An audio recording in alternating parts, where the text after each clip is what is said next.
Hey, my name is Adam Yasmin. I'm your host here at Wabi-sabi, a show that ponders about life through the lens of impermanence and imperfection, all while imbibing fine teas in the traditional Gong Fu style. Gong Fu is a Chinese term loosely translated as the art of doing something well. In the tea ceremony known as Gong Fu Cha, the implication is that time, dedication, and effort will produce a profound tea experience. Quote, it's essentially a worship of the imperfect as it is a tender attempt to accomplish something possible in this impossible thing we know as life. That's my favorite quote from the Book of Tea by Okakura Kakuzo. A little about me, I'm a dad, freelance user experience designer, musician, and tea eccentric living in LA with my partner and our 3-year-old. I'm not an expert on Eastern philosophies or of Japanese aesthetics. I'm just an autodidact, visually oriented human with several modes of expression that appreciates perspectives.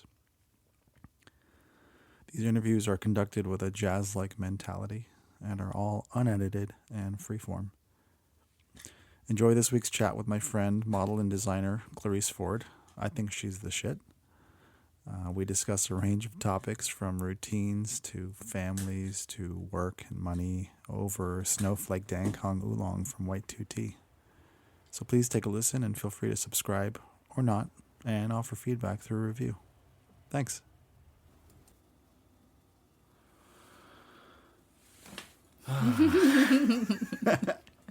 You're never so ridiculous. Like even the idea behind this I've had for so long. And even though I have these things and I have Right. figured out how to do this, and I'm like, wait, but I gotta Right. somehow find how I Exactly. get comfortable. Oh no, I didn't put the tea out yet. That's not Right. ready. This is yesterday. This is messy. I'm fucking up. Like, what is this? And it's like, nope, you'll never be ready. This Yeah, is, you're never. What? Yeah, what is ready? but Ready for? I don't know. The more I think about it, the more I laugh at myself because I'm like, I'm never ready, ever. I'm never the person that I want to be. I'm always like 4 steps behind. But I'm learning to be grateful for that because it keeps me like moving to strive to catch up to that person. Do you consider that, like, do you start labeling that as, like, I'm a procrastinator or I'm this or I'm that? At first, yeah, I Uh-huh. would beat myself up about it all the time. Like you're lazy, you're not doing this efficiently. Mm, And then I was like, I'm learning and I'm growing. right. And this is who I want to be. Mm-hmm. And this is who I am now. So let me do the work to catch up. Right. And so, like, actually, for instance, my room is a mess. Yeah. And instead of being like, I'm going to clean my room today, I'm going to clean my room today, I'm going to clean my room today, I said, Clarice, could you clean your room by Wednesday? It's Sunday. I just need you to clean it by Wednesday. That's a cool way of negotiating. Yeah. And it's like, let's just start with what we have. Yeah. You're a busy person. And when you come home, your first instinct is not to clean your room. How about we just do it by Wednesday? Right. Until then, I can keep my word to that. And then from there, it's like, okay, well, how about if we do it? How about the next time your room is messy, you clean it in a day? And then from there, it's like, I need you to clean it in 2 hours. It sounds like it sounds like a much more reasonable.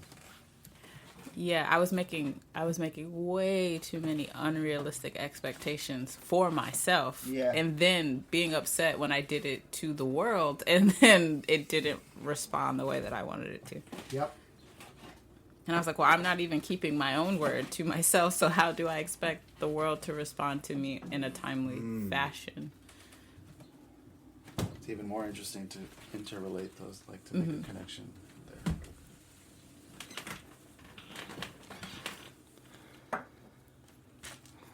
It's funny. I realize the more I'm going to move around and get comfortable, the more I realize these seats are going to make a cameo all the time. In Oh, this. yeah.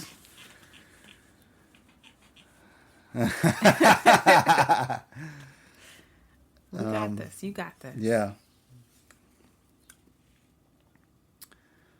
Procrastination. Huh. Yeah, I used to think it was like the boogeyman. Hmm. And then I was like, nah. Like it's the worst thing that you can do Right. if you're a procrastinator. Especially when you see your friends who are like, I'm going to do this today. And then they do everything they said they were going to do. And then you feel like shit because you're like, wow, on my to-do list, I only finished 1.5 things. Hmm. And I really, I think it's to-do lists that actually kind of freak me out. Though I love concept like as a reality or as something that's pragmatic. mm-hmm. It could be there.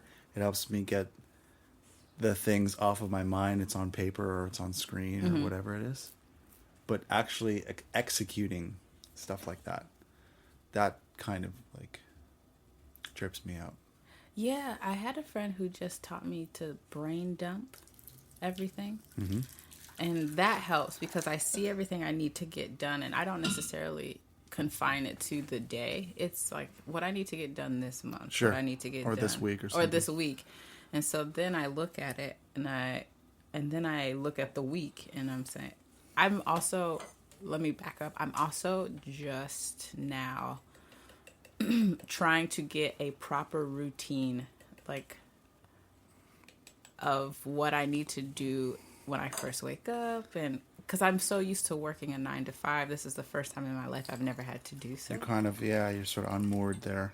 Right, so I'm like, damn, I have all the time in the world and no time at the Yeah. same time, which It's all like glass half full, half empty. right. Very much. And I'm excited and also like, what the fuck? And Yeah. also Yeah. it's a cacophony of sound. And it's a precarious time too, because Mm-hmm. you said you're just 29. Mm-hmm. Yeah. Yeah. Exactly. It's like that. Like whether you're into the astrology or not, there's kind of like there's a kind of a theme of these couple years Yeah. that you find yourself in, where it's like I don't want to say imposing, self-imposing routine, but like it's gonna somehow either it's gonna find you or you're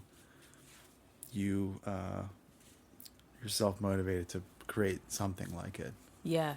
or like you become a parent and then there's and then whether you want it or not, there's a routine. That's kind of more like in my case, but Yeah, and so for me, it's realizing, I think not working a 9 to 5 made me realize my likes, my dislikes, my routines, my patterns. I never realized the patterns that I had with my words and my actions and how it affected other people because I was always like on the go and I would take tiny breaks to give and to love on other people. But now that I have more time to sit with myself, I've noticed more patterns and like, why do you do that?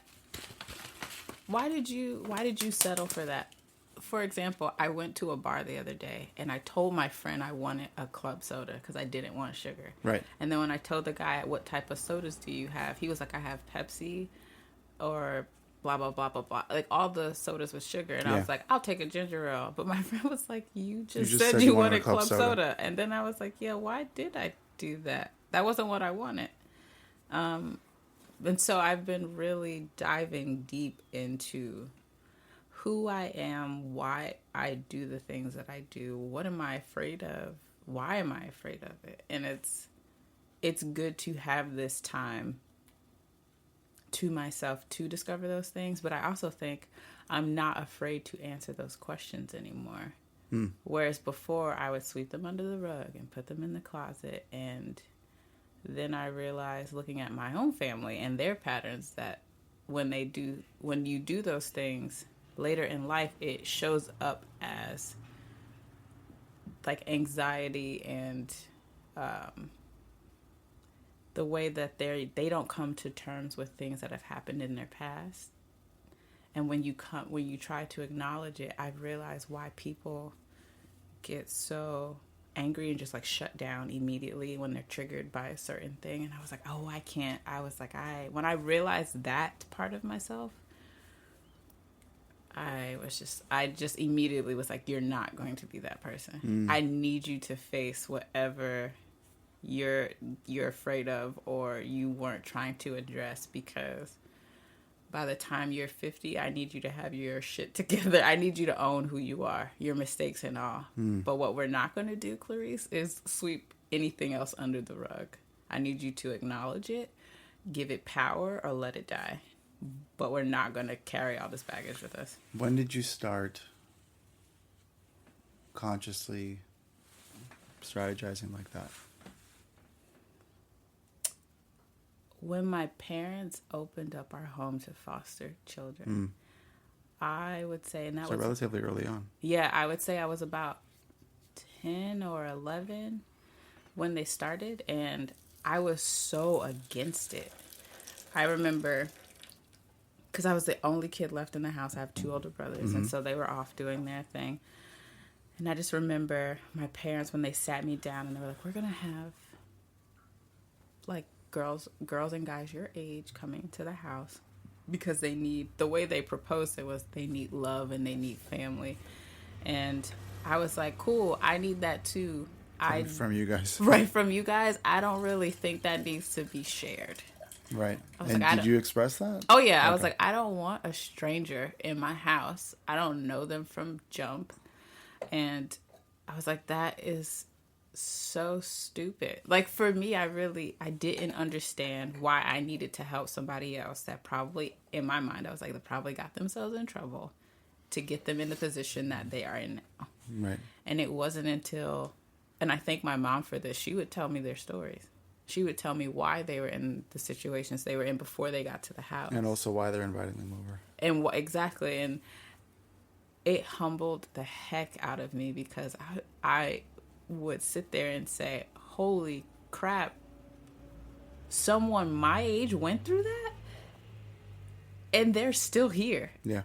And although they may be broken and angry and searching to try to fill a void, they are still here. And their story is so beautiful, and they are so beautiful. And it really made me look at myself and my situation and the things that I have been through and the trials and tribulations that I have been through, and how I'm still here, and why am I still here, and how did I get this far, and why am I so happy and they're not? And it just really made me think about my situation and my life so differently, and how I view just a stranger, thank you, walking down the street. Oh, this is so earthy. Mm-hmm. Yeah, this is an oolong. Really? Mm-hmm. This is not a pu'er. This is nice. Mm-hmm. I like this. It's funny. I had no idea. I was like, oh, I don't know what the fuck we're going to drink. Right. But suddenly going into, as I'm hearing you start to share about this suddenly kind of was like, oh, this made sense to me. And it's funny, oolong is one of my favorites. Yeah. Mm-hmm. And I don't think I've ever poured you an oolong before. I've only poured you pours. No, I'm really honored. Also, but just for context, explain Jump. Explain Jump? Mm-hmm. Like from Jump? Or Jump. I thought Jump was the program. Oh, no. So the program, what was the name of it? Or what was, how did you refer Jump? I was saying that I didn't know them from Jump. Got it. Yeah, just like from the start of it, from the get-go. Got it. Yeah, and so it really, once I started asking myself those questions, I really started to appreciate people, their stories, how they got to the age they were, and what have they faced. I think I always liked that. Because when I was a kid, like when I was like 7, I would hang out with people who... I had a woman in Florida who was maybe 80 years old. She lived by herself. Her husband passed away. I don't even know how we became friends. I think I just walked to her door one day and randomly. And in the South, like, either people invite you in or they're like, get off my lawn. And she was one of the ones that just said, would you like to come in? Almost every lady of the South I know will make you some tea and give you some food. And I would just start going to her house and just seeing how she was, asking her about her day, she would talk to me about her husband and her family. And I just realized being in the moment of having my foster siblings made me realize I always loved being around people and hearing their stories. But it kind of ignited the love that I have for just understanding people, especially children within a system that don't get a certain the affection that they want. It really made me appreciate that. But going back to that, it really just made me challenge myself every day from that point forward as to how my actions affect someone else, how my actions appear to someone else, but more importantly, how everything I do looks to me. And I realized there are moments I felt so lost and aloof, and it wasn't until now that I truly started answering those questions. Right. Now when you have the space, as you just pointed out. Because I was like going to school, playing sports, going to college, trying to figure out what the hell I wanted to do there, then realizing probably shouldn't have gone to college. Like, it's just all of those things. We're so quick to busy ourselves so that we don't have to think about said problems. But also what's expected of us, maybe, whether Right. it's our families or communities, culturally, what's going on. You need to, how many other countries, mostly European countries, or like island nations, like Britain, Australia, whatnot, almost everyone who gets out of high school takes a year off there. Yeah. In whatever respective countries. And here, we would never, I guess societally, we would never actually think of doing that. That seems like, it sounds, like, oh, that's a really irresponsible thing to do. Yeah, we're always taught that if you're not in the now, you will fall behind. Like when women have babies, you got 6 weeks to 6 months off for maternity leave because you'll be behind if you're gone longer. I remember my friend took off after high school and studied abroad in South America, and I was like, it was like, wow, you're taking a huge risk. And she wasn't. She was just doing what she needed to do for her. And I look at that now and I totally respect that. And I realize for me, I want to do that, but it's so much harder because I have so much more responsibility now and bills that need to be paid and things of that nature that it's like I just can't up and go overseas anymore. Yeah, so it's just really, again, I'm in that space where I've just I think I've been listening to myself and my surroundings and the people around me, and also meditating that what is for me should live and what is not should not. Right. And then that whole process has been funny because I've been praying that prayer and meditating on that for the past 6 months. And the pruning that has happened in my life it was shocking. I lost friends that I thought were like my aces, and left jobs that I thought I needed, and I've never cried so much in a year. Like, what is happening? And, but I've also never been this happy ever. For doing this type of work on myself. It was absolutely amazing. It's funny to think about, like, quote unquote, this type of work, because it's so subjective, it's so personal, and yet in some ways, it's no surprise that the people that I gravitate towards, it's no surprise to me that the people that I gravitate towards are doing similar types of work that are respective to their stories. And yet I can't put into words like what the fuck this work is. Like Right. it's so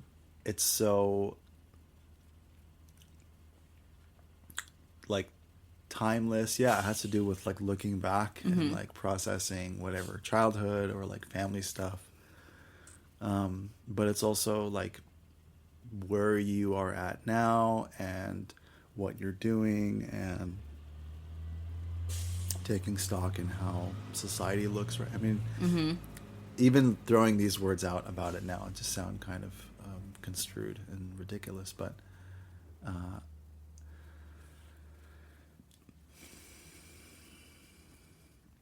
I there are a few moments when I can. This is a funny moment, like in this context, in this sort of interview setting. Like I like this idea, but now I'm like, okay, I want to change how these things are set up. I feel like I Right. need to see your face Right. better. It's kind of it's like kind of blocked and or we can stop now and I can like readjust. But do we really want to? We're kind of in a flow and like all these little thoughts that to me are also related to how I been approaching my process over how many years? I feel Right. like I've been doing whatever work I've been doing for longer than I realize. And it it's just funny to like take a moment to like objectively try and speak to it or speak about it, not speak to it, but Yeah. how being here in LA, and going through this year in particular that you're talking about, how is that? How's it been relating back to family, like back home? Wow. It's funny that you say that because I just got off the phone with one of my favorite people. And there's living here has taught me how to. This is a loaded question, and I'm trying to figure out where to start. I would say living here and has taught me how to call a spade a spade. And when that relates back to my family, there are times where I feel that as a family we did not call ourselves in, not Right. call each other out, because I don't really believe in that. Right. I don't want anybody to ever feel like they're isolated or doing something alone. But I realized that in my family we were so quick to talk about someone's deficit behind their back, but not willing to talk to them. And if we did, the person would never accept the information or just take it in and think about it. Because I don't believe your family should ever put you in a position to make you feel less than, which I don't ever think is the person's goal, is to make you feel like shit. I just think they notice something that they're trying to acknowledge. But our family we would never own up to it. Very few moments we would. And when we did, the change was significant. Like praying for people who were going through huge transformations. And they would get through it. And I noticed here that I would see something but never call it in with myself and with my environment. I never started to question it until this year. I would say the past 6 months leading up to where I am now. Right. And I've been so grateful because I'm like, oh, that's what that is. Why am I doing this? Like Clarice, is that right for you? Is this person right for you? Is this job right for you? What do you want to be doing? How much time are you putting into this? Are you investing? Are you nurturing? Are you planting the right seeds? Okay, the seed is planted. Let it be. Don't dig it up to see its process. Let it be. And I just realized how that related into me growing up as a child, and I've just learned to rest. Like the article about the year of the pig, I've just learned that there are moments where I just need to be sitting on my ass and resting, not worrying about what the spring is going to bring or what's going to happen this winter, although those planning ahead is great. But there are moments where you just need to be, and that is okay. That's exactly where I'm at now. And it's hard. That just sitting with yourself sometimes is hard, but I'm finding the beauty in, like I was saying earlier, taking the time to understand who I am. Because if I don't understand who I am, I will fall for anything. Right.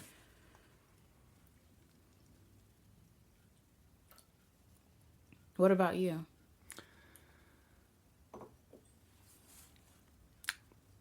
Wow.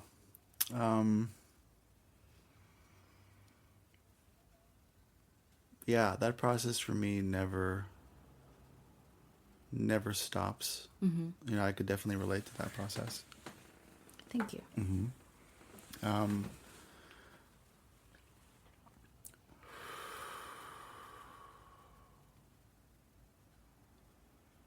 I too would say that I've noticed in the last, I guess I've noticed since becoming a dad and being hypersensitive to where I may potentially where I may potentially spend too much energy. Like if it's for a gig or for a job or a role that I like actually don't want to fucking do. Right. What I really want to do is to stay nearby and to be available. And this is, you know, this is me again, just to talk about my sort of never-ending self-work and processing stuff. I say that because growing up, I noticed my dad was never around. He would actually disappear for either days, potentially weeks, doing we don't know what, which then ultimately led to like a terrible divorce and then like a full-on like estrangement, alienation for like a decade. Like for me it was between 12 and 22. So how that's manifested for me in like a deep patterning as a new parent is like, I want to stay close by. I don't want to disappear. And and for me, I've sort of complicated the notion of disappearing with working a full-time job in fucking Playa del Rey or Venice or something, which compared to here might as well be across the galaxy. Yes. So it's been really precarious for me. But I'm also like feeling like I'm getting a lot more comfortable in the storm of it. Right. Not in like a ha-ha, like nothing can happen to me. Right. Not at all like that, but just I can choose to flip my shit about this right now and be terrified. And there are moments, don't get me wrong, there are moments where I am. But it's more about like, I'm going to, you know, it's going to sound, I feel like I'm thinking out loud where I'm like, this is going to sound a little cliche if I say I'm going to surrender to it and trust that things will work out and that I will be close by and still be a partner that's able to show up and a dad that's able to show up to my 3-year-old daughter and this and that and that and this and, and play all these roles that you realize subconsciously, you know, like are there. But having said no to so many, not job offers, but just like sort of as a designer and being a part of these like what they call talent farms or like recruiter agencies. When you sign up with them and you tell them like your skill set and like and they have your resume and you tell them the type of jobs you'd be interested in doing, they'll email you like maybe every day like, oh, here's a gig in Torrance, Right. for it's a freelance gig, but it's 6 months long.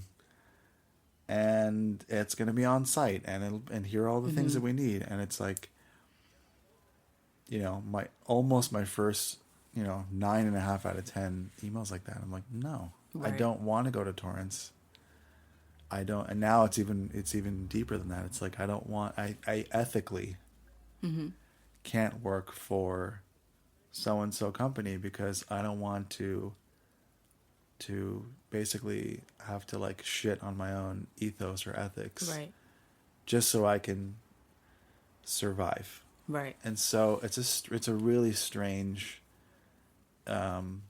phase of existence right now, where it's like I'm putting out the things that I want to put out into the world, and I'm trying to do it in not like I'm being self-conscious that I'm not doing it in like a desperate kind of way. Desperate Right. in the sense of like, I need to work and collaborate with people, and so and I'm here and I'm available, and I'm like really available, and I'm really Available. and I'm really available. Right. And so to be able to be a little more conscientious of that, and yet at the same time fine tune my kind of methods of interest and expression, and like I'd been thinking about something like this for over a year, and to finally just stop being mystified about it and just buy the fucking microphones and have them Right. not show up, but then show up, and buy these stands, and just kind of like, not to make it sound so like chopping block, but just make a small risk, a small like, $100 Yeah. risk of like, let's just see what happens if I do this. And to have that be the kind of stone that I throw in the proverbial pond, and see what kind of ripple effect that creates. I would say I'm in the same boat. That is again how you're saying you attract people who are going through the same shit. It's seriously the same for me. One thing from my family growing up is that I wanted to do karate. Oh, no. Karate that's not Christian. We don't do that. Right. I could have been a 5-time black belt Yeah. champion. Like, what if I just tried it? And Yeah. even moving here, that was my thought process. My parents are like, well, what if an earthquake? What if that doesn't happen though? Yeah. Is what I really had to start asking myself. Yeah. What if you go out here and you make yourself a household name? What if you go out here and you fail? What if you go out here and you are exactly the person that you wanted to be? You'll never know unless you take that small risk and ask yourself that one question and just see where it goes. Moving here, the first year was a shit show, and then the second year was like, oh, you thought you were doing better? Ha! And it just, Right. I lost more money than I made in a month over like a person trying to move in and scam me. And Oh shit. yeah, it was one of those things where I was like, I think I'm gonna die. Like, it was, I never experienced such sadness, but here I am having grown past that, and I would have never experienced this level of independency from my family had I not done that. And was I afraid to move out here? Of course, but I needed to know that I could do so. I could be independent from my family. I could make my own choices, because that was something too that really bothered me. Was I was always told what I needed to do and who I was supposed to be, which then was that feeling of aloofness and just stupidity. Even though I knew I was really smart, I just was like, oh, well, I shouldn't do karate then. I shouldn't wear that shirt that I like so much because my mom said it looks stupid. Like, I realized, like, no, own your shit. Like, if you like that, it don't matter if your best friend thinks that it's weird or your mom thinks that it's weird or whatever. Wear it. You never know what can happen. Like, what can happen from your actions if you really believe that what you're doing and the actions that you're creating and what you're throwing in the pond it feeds your soul. It makes you happy. I realize, like, even the people closest to you, sometimes you just need to mute them and just keep it moving. If that makes sense. Yeah. Or at least muting them or filtering how you receive their feedback Yes. or even their support. Yeah. I feel like I've been hearing a lot of like, you should cut out the people that don't support you. Mm-hmm. Oh, It's yeah. like, I actually want like critique. I want Right. feedback, and I want feedback that isn't so, it's not going to be fucking Care Bears all the time. Mm-hmm. Um, Yeah, I've heard too, like, you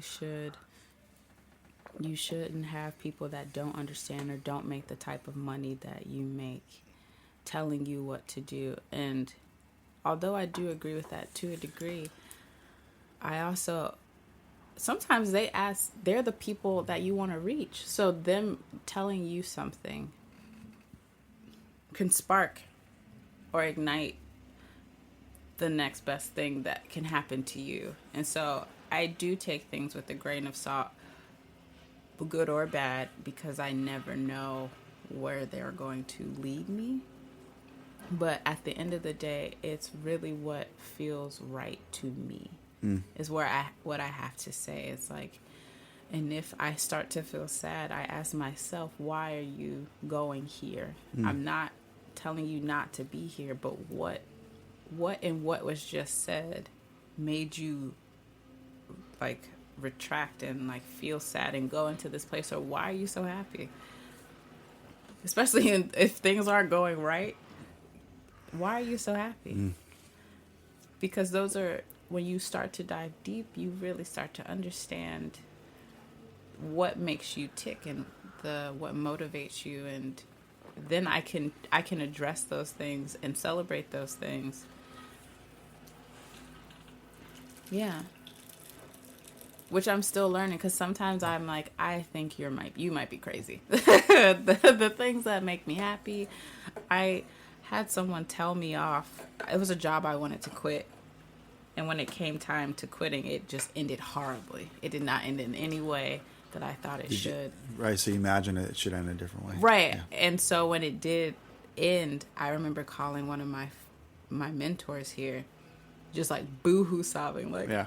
they just called me all type of the names, Yeah. and I can't believe. And then I start laughing, because then I'm like, but I'm so happy it's done. I'm so relieved. This needed to happen. This was a Band-Aid that ripped off, but I can't believe they said that. It was just this moment of what the fuck is happening, but it needed it all. Those emotions I was exploring on multiple levels, I was just like, okay, this needs to happen. But if anybody were to see this, they would be like, oh, okay, I think she cracked. But I didn't. It was just, Ooh, yeah. it was just some things they needed to be exposed, and they came to a head, and the pimple was popped.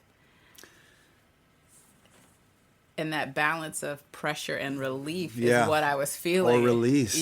Yeah. I mean, the importance of release, that's a mind fuck right there. The importance of release, and yet still thinking that people may see me and think I may be having a psychotic break, or like I've snapped or something. Yeah. And how taboo Yeah. that is in our society. People showing emotions. But it's okay for a kid to show emotions, because that's totally what toddlers do, but it's not what grown people do. But then when they do that, then you like whip out your phones and you like film like people having, like, being real Yeah. in a subway or on the street or something like that, or like road rage. Whoa. Oh yeah. And the thing is, I always tell myself, and I speak to my mom a lot, I'm like, kids remind me that I have not changed in certain ways when it comes to my emotions. Yeah. But me versus a kid, I'm trying to understand where said emotions came from, what triggered them, what ignited. I can ask those questions, whereas a kid, they just feel them and they do them. They don't question it. They're like, you didn't give me what I wanted, I'm going to scream until you give me what I wanted. And the way that translates with adults is the same. For me, I start to see that toddler in everybody, and I'm like, what's going on? with you that is causing this temper tantrum. Yeah. And like, let's address it versus like, oh, something's wrong with that person. I'm going to now cut them out of my life.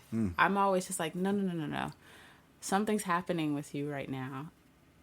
I don't think I'm the person to help you, but I need you to know I see it. I acknowledge it. I'm not the one who's going to answer it, but like, you're okay. You're not crazy. You're feeling your feels, but like, I want you to know you need to address this because I see the 2-year-old who's having a temper tantrum and kicking on the floor because they're not getting what they want. And I realize like we are all just really, really, really big kids in some ways when it comes to that. Yeah. Just like the baby in the White House. The biggest one. Well, not even a baby. I mean, that guy is just. Yeah. I don't even really want to go into that realm. Right. We don't have to. But it's funny to see like. It's even weird to say like, oh, he's being a baby, which is offensive to babies. Right. I don't want to offend babies or offend like people having feelings, but yeah, having and what hits home, close to home for me is having being an adult child of like having estranged myself from my mother now for 2 years, because for the longest time I thought, okay, we're crazy, I'm crazy, or something is actually really wrong on her end, and she won't acknowledge that or address it, even especially if I suggest that she should address it. And either I'm dealing with a full-blown narcissist or bipolar or something. And then I learned about BPD or borderline personality disorder. And that helped me frame how I see my mother and how I can relate to her. And even in this current phase of relating to her by way of a full-blown estrangement, which gives me and my family a lot of peace of mind right now. And harboring a hope that may change. Anyway, the reason why I'm connecting this is like watching the narcissist in chief feed off of whatever attention that he's either getting or generating. It's just like, yeah, I know other narcissists who are, I don't want to say my mom is like Donald Trump. That's not the way I'm saying it, but right. But it hits close to home. Yeah, when I start to see those commonalities within people, I'm like, what healing have you not resolved, or what form of healing have you not resolved? And it just, again, because I totally agree, it is offensive to babies to be like, you're being a baby. Yeah. Right, you're being a baby, or you're having but I've just noticed the connection, like, this is no different than a temper tantrum of a child. Yeah. And I'm not going to treat it differently. Yeah. Even when I do it, I'm like, what was that? But I don't make myself feel bad about it. And that's the thing. I don't ever try to make someone feel bad about it. Of course, we get emotional and we're like, you hurt my feelings. Yeah. But to then go beyond that and to call myself out of my name or call someone else out of their name, I'm starting to realize it's unnecessary. Because at the end of the day, that helps neither of us get through what we need to. So when it goes back to me not cleaning my room within a timely manner, me calling myself a procrastinator is not going to help the situation. Right. So therefore, what do you need to do? What process do I need to go through in order to, if the goal is to clean my room, all right, we need to get this done. Can you do it by Wednesday? And then once that becomes my pattern, all right, great. Can you do it in a day? Can you then do it in 2 hours? Can you then just do it as quick as possible? I just realized that there's a sense of training that I have to put myself through in order to be the person that I want to be. But to sit up there and be like, you're stupid, you're slow, you're falling behind, though, I don't need that energy. Why? Yeah. And then you start to attract that energy, and then you're wondering why everybody Well, else is everybody else starting. is doing that Right. too. So it was like, if if I want to be the person I need to be, I have to start calling myself Yeah. a winner, and you're not a procrastinator, and you're learning, you're growing, you're doing better. So now I don't take that from anybody else who then's like, oh, you're a procrastinator. No, I'm not. I'm learning how to be a better like to have better time management. Mm-hmm. But what I'm not is a procrastinator. And so when I see that with other people, I just gently like, why do you think you say that? And where do you think that comes from? And how do you think you can help yourself get out of that? Here's what I think. Just stop calling yourself that. Right. Maybe that'll help.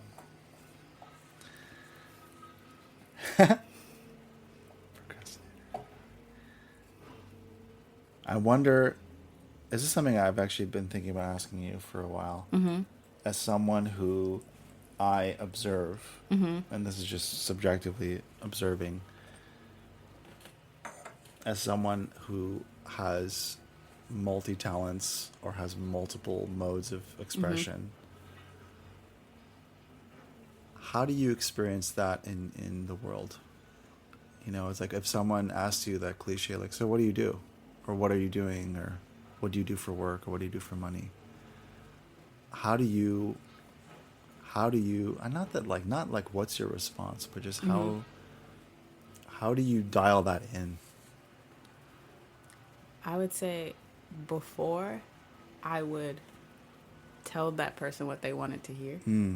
So depending on the person? Yeah, depending on the person, depending on the room I was in, I would tell them exactly what they wanted to hear. So if you asked me that last year, I would say, oh, I am a aspiring model and actress, and even my voice would change, and I'd be like, what the fuck? Like, I would say I'm an aspiring model and actress, and I'm also thinking of going to school to get my master's in psychology and social work so that I can then help students within, or children within the foster care system from the age of 13 to 25.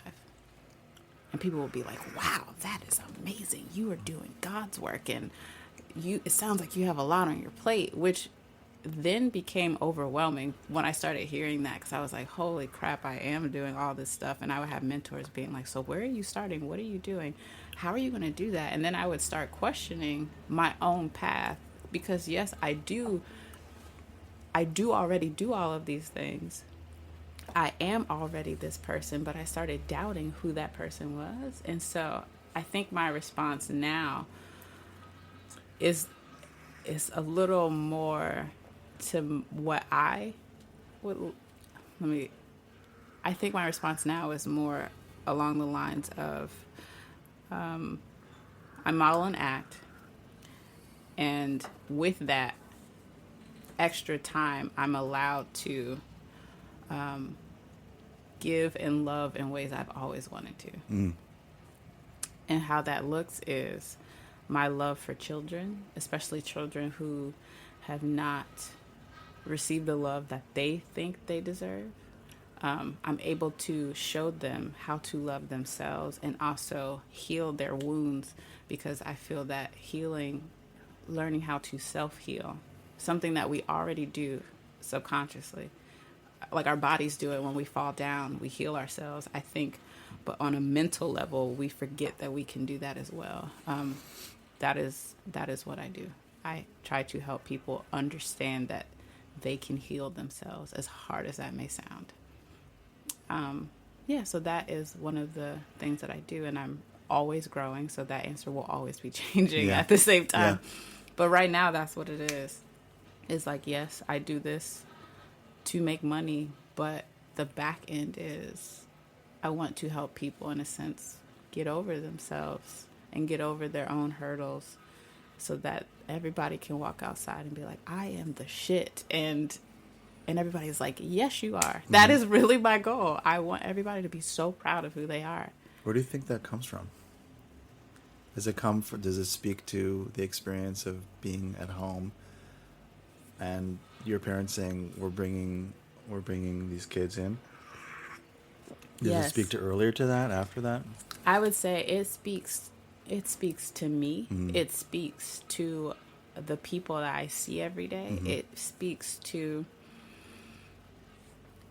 I nanny also. So it speaks to the love and affection that I give the kids that I watch. Mm-hmm. Letting them know the world that they're growing up in and how firmly planted they're going to have to be for themselves in order to obtain the things that they want to attain. I've just learned for myself, my foundation has to be solid and deep. And once I realized that, I was like, oh yeah, it's my experiences, and also finding that sense of healing has allowed me to see that I don't think I'm the only one who needs this, if that makes any sense at all. Yeah. And so I find joy in reminding myself that I'm the shit. Mm-hmm. I really feel that to some capacity, however that person would like to say it, they also need to know that they too are amazing and loved and are seen. And I find, especially in the Black community, that is important, because there aren't many things or people telling us that. We see it because we are amazing. Like what people of color have invented and just done is amazing, but we're not always given credit for that. And I've been okay with being like, I know I did that. Mm-hmm. I know that's all me. Mm-hmm. You don't have to tell me that. And Right. just not walking away from the situation, but just walking into rooms being like, you already know who I am. I don't have to say it. Mm. And there's just and it's funny because I've had people express that to me, even when I forget that I'm putting that energy out. I've had people be like, who are you? Because you are someone of importance. And when you think of someone of importance, like you're like, I'm not Oprah, I'm not Beyonce, I'm not Obama, I'm not any of these people, but I'm like, but I do agree with you. I am someone of importance, and so are you. Mm-hmm. And so that is my life's mission, is to make people realize that, to get to that that level of mentality. Like, I am someone of importance, and I do have something to bring to the table, even if I do not know that yet. I do not know what that thing is yet. Yeah, it's like, to me, it sounds like the way I receive that, it's like, it sounds like not necessarily a position of power, but just really a position of like calm, grounded, and like just clarity. Yes. It's like a position of clarity, Yeah. because to me, I hear that and it speaks to, having grown up and being told what you should or shouldn't do, or society telling you should or shouldn't, you should become a parent, or you should get married, or you should buy a house and all that stuff. Yeah, you have to wear a skirt. You can't wear pants. Like, you can't love the person that you love. You can't go outside looking like this because you naturally don't look like that. None of that makes sense to me. And it never had. I remember seeing homeless people when I was a kid and just saying, funny enough, I wish that they could have my home. So it's funny that when I then opened up my home to fostered children and siblings, I was like, you're feeling different. I was like, no. But that was when I was a kid. That's what I said I wanted. So it's just funny how I look back at those things and see how they came full circle, and how at first I was like, no, but I wasn't listening. And that's another thing. I really wasn't listening. No one can really teach us that. I feel like we can only learn that with time. Yeah. And experience. And I meditated on that too, because I think I kept asking myself, why is this happening? How did I not know? And then I just asked to listen. I asked permission for myself to listen. And once I started doing that, I think that's when the self-actualization started happening, and the questioning, and realizing that what I had asked for, I actually was receiving, and the energy that I was putting out was actually being reciprocated. And that's when I realized, like, I need to change the way I think about myself. And I started to see then the ripple effect, and the stones that I was casting and what was coming back to me started to also shift. Mm-hmm. Which then I, again, cried oh so much. Realized, and I would tell people I'm going through a pruning process. And people would be like, oh, dang, that's deep. And I still didn't realize what that was. Right. But I felt that was about to happen, because I asked to listen first. And that's what I got. And then I asked, okay, well, let's weed at the same time. Because I also then felt what's not for me is about to get pulled and picked and pruned.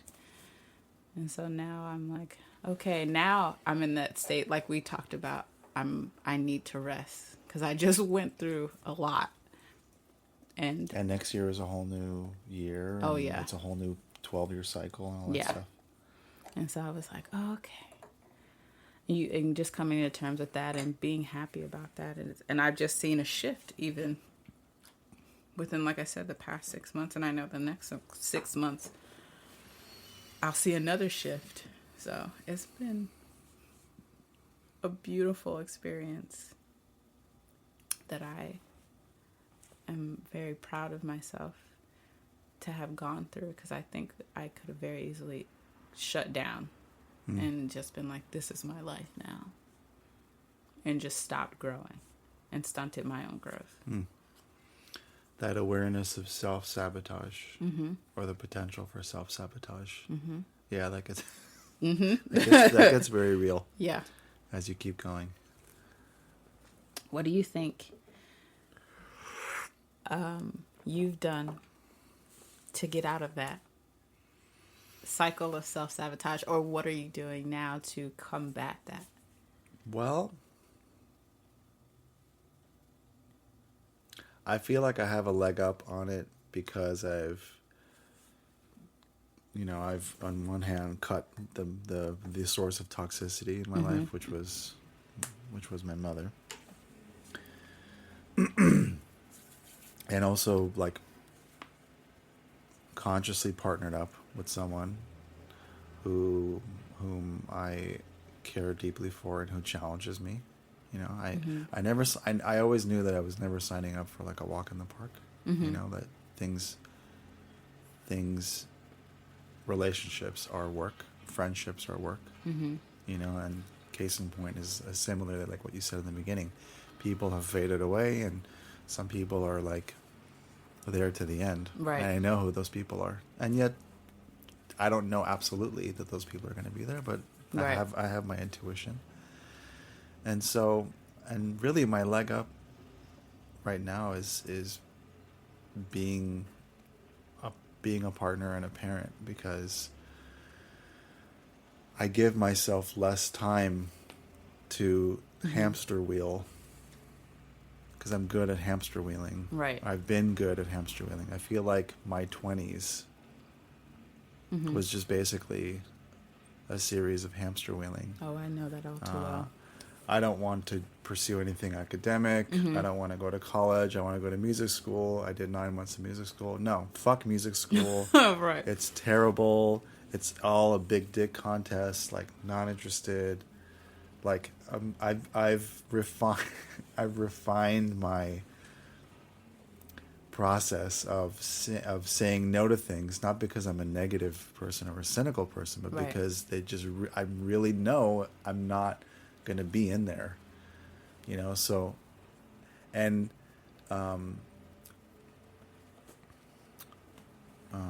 finding the power, that's not the right way of saying that, just finding the comfort and the discomfort in embracing the things that are happening, and also again, like finding the chutzpah to throw the stone in the pond and be Right. like, this is what I'm doing now. This is one of the things that I'm doing. This show is one of the things I want to do. Right. I was a bassist, a working bassist for years. I don't even, I never do never, I that. know. And it's like, and I've been, not that I've been closeted about it, but Right. I literally had no time Mm-hmm. to try and do it. And so like I'm bringing that back out again. Like Yeah. I got my first bass amp in like 5-6 years. So it's like, I just, it's like me. And I was talking about this with my friend Jason, you know, in the last conversation. The way I'm trying to make peace with my sort of multi-potential, Mm-hmm. multi-talent, multi-modes of expression is to try and unify everything Right. in the way that it's going to work. Not, I think it's going to work this way, but Mm-hmm. just if I just get it all together Right. somehow and find the ways in which I can sort of plot it out over the course of a week or a Mm-hmm. month, you know, I can plan to like play music for an hour on this day or like do this talk on this day Mm-hmm. and then go pick up, you know, my daughter at preschool. And then it's like there was a time when I would like fear like figuring out how to do all the things. Mm-hmm. And then there's like, well, you just kind of throw all the toys out on the floor and then you're going to start building the shit. That's kind Exactly. of um